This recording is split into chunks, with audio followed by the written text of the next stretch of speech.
বৃষ্টি থেকে এখনই রেহাই মিলবে না। দক্ষিণবঙ্গ জুড়ে বৃষ্টিপাত হবে এবং এই বৃষ্টিপাত চলবে আগামী 31 তারিখ পর্যন্ত, এমনটাই হাওয়া অফিস জানাচ্ছে।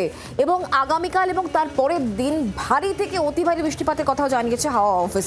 এমনিতেই গতকাল থেকে যে দফায় দফায় বৃষ্টি, যার জেরে শহরের বিস্তীর্ণ এলাকা জলমগ্ন হয়ে রয়েছে। তবে এই জল যন্ত্রণা থেকে এখনই মুক্তি নেই, কারণ আরও বৃষ্টি বাড়বে এমনটাই জানাচ্ছে হাওয়া অফিস। আগামী 31 তারিখ পর্যন্ত এভাবেই দফায় দফায় বৃষ্টিপাত চলবে।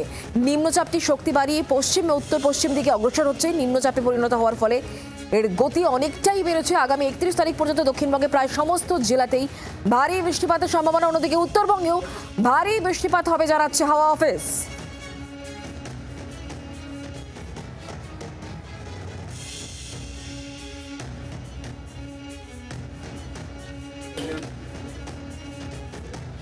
কলকাতাতে ধরুন আজ থেকে শুরু করে আগামী 7 দিনের ওয়েদার হচ্ছে এরকম। সাধারণত ক্লাউডি স্কাই এবং a few spell of light or moderate rainfall along with thunderstorm with an intense spell of rain. প্রত্যেক দিন 31 জুলাই একদম প্রত্যেক দিন আপনার থান্ডারস্টর্ম লাইটনিং হওয়ার সম্ভাবনা আছে, ক্লাউডি স্কাই এবং তার সাথে দু এক পশলা বৃষ্টি, ইন্টেন্স রেন। ধরুন ওই কিছুক্ষণের জন্য ওই আপনার খুব একটা ইন্টেন্স স্পেল হয়ে যায়।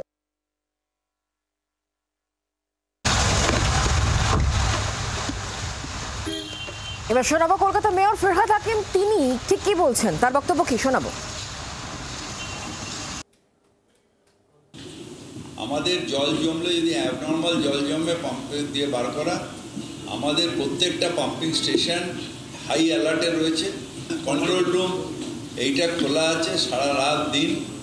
সেখানে লেটেস্ট কোথায় কত জল জমছে, কোথায় জল আসছে, পুরোটাই এই কন্ট্রোল রুমের মধ্যে রয়েছে। বৃষ্টি কমার 5 ঘন্টা বাদে কলকাতার মেন রাস্তা যেগুলো সেখানে কোথাও জল থাকবে।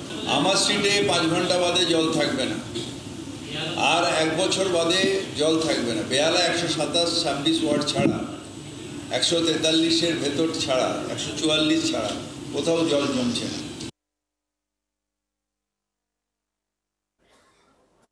রাত 2:30 থেকে সকাল 6টা পর্যন্ত কলকাতার কোনো কোনো জায়গাতে 95 মিলিমিটার বা তার বেশি বৃষ্টি হয়েছে। সার্বিকভাবে কলকাতায় বৃষ্টিপাতের পরিমাণ 70 থেকে 75 মিলিমিটার।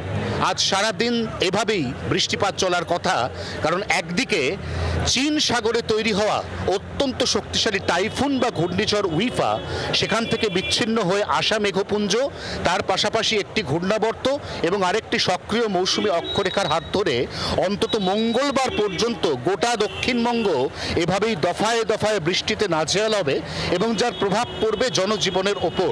সিস্টেমের মধ্যে রয়ে গেছে প্রচুর উল্লম্ব বা কিউমুলোনিম্বাস মেঘ, যার কোনোটির উচ্চতা 10 কিলোমিটারেরও বেশি, অর্থাৎ অত্যন্ত শক্তিশালী মেঘপুঞ্জ একদিকে যেমন প্রবল থেকে প্রবলতর বৃষ্টিপাত ঘটাবে, তেমনি মুহুর্মুহু বজ্রপাতের সতর্কতা থাকছে। অতএব সেই আশঙ্কা এড়াতে ইতিমধ্যেই দামিনী অ্যাপ ব্যবহারের পরামর্শ দিচ্ছে নয়াদিল্লির মৌসুম ভবন। 24 ঘন্টার জন্য ক্যামেরায় তরুণের সঙ্গে অয়ন, কলকাতা। বাংলার আওয়াজ, বাঙালির আবেগ, জি 24 ঘন্টা।